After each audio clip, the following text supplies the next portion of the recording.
రాష్ట్రం 4 కోట్ల ప్రజలు ఏ దిశగా ఏ వైపున రాబోయే శాసనసభ ఎన్నికల్లో తీర్పు ఇయ్యబోతున్నారో మిమ్మల్ని అందరినీ చూసిన తర్వాత నాకు అర్థమయ్యింది.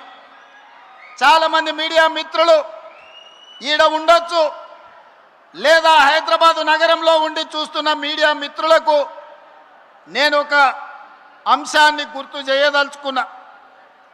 ఆనాడు జూలై 2023 నాడు ఖమ్మంలో రాహుల్ గాంధీ గారి బహిరంగ సభ, భట్టి గారి పాదయాత్ర ముగింపు, మిత్రుడు పొంగులేటి గారి కాంగ్రెస్ పార్టీలో చేరిక సభ తరువాత గాంధీ భవన్లో పాత్రికేయ మిత్రులు నన్ను కలిసిండ్రు. వాళ్ళతో చర్చాగోష్ఠి జరిగినప్పుడు కాంగ్రెస్ పార్టీకి ఉప ఎన్నికల్లో డిపాజిట్లు రావడం లేదు, భారతీయ జనతా పార్టీ వేగంగా వస్తుంది, బీఆర్ఎస్ కేసీఆర్ మాయ మాటలు మూటలతో ఎన్నికలకు వస్తున్నాడు, ఆ మాయ మాటలకు బీఆర్ఎస్ ఎన్నికల్లో పెట్టే మూటలను మీరు ఎట్లా తట్టుకొని ఎన్నికల్లో మీరు గెలుస్తారని నన్ను అడిగారు. ఆనాడు నేను ఒక్క మాట స్పష్టంగా చెబితే గుర్తుండదని పెద్దలు ఒక మాట చెప్పిండ్రు, సౌ బక్నా ఏక్ లిఖ్నా అని.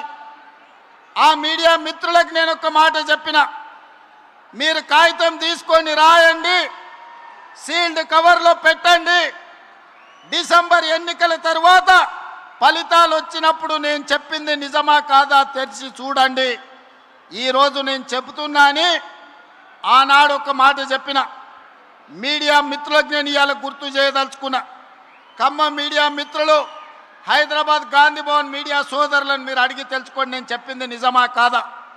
ఆనాడు నేను ఒక మాట చెప్పిన, రాబోయే ఎన్నికల్లో ఖమ్మం సభ చూసిన తర్వాత కాంగ్రెస్ పార్టీకి 65 ఎమ్మెల్యేలు గెలుస్తారు, సిపిఐ పార్టీ 1 సీటు గెలుస్తుంది, బీజేపీ 8 నుంచి 9 సీట్లు గెలుస్తాయి, ఎంఐఎం 7 లేక 6 సీట్లు గెలుస్తాయి, మిగిలినవి మాత్రమే కేసీఆర్ భజన పరులు గెలుస్తారని నేను చెప్పిన.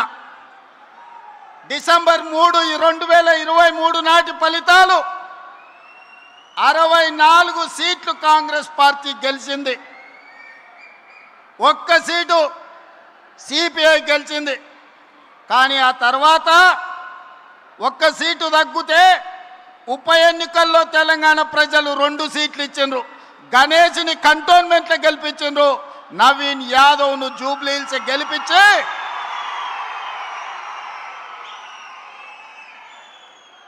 64 సీట్లను 66 సీట్లు చేసిరు.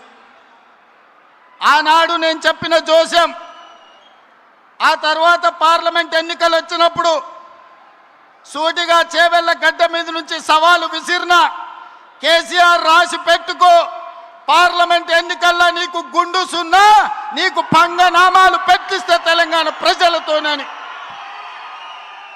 పార్లమెంట్ ఎన్నికల్లో చెప్పింది చేసినాం, బీఆర్ఎస్కు గుండు సున్నా ఇప్పించినాం తెలంగాణ ప్రజలతోటి. సర్పంచ్ ఎన్నికల్లో 2/3 మెజారిటీ గెలుస్తామని చెప్పినాం. మున్సిపల్ ఎన్నికల్లో 85-90% గెలుస్తామని చెప్పినాం.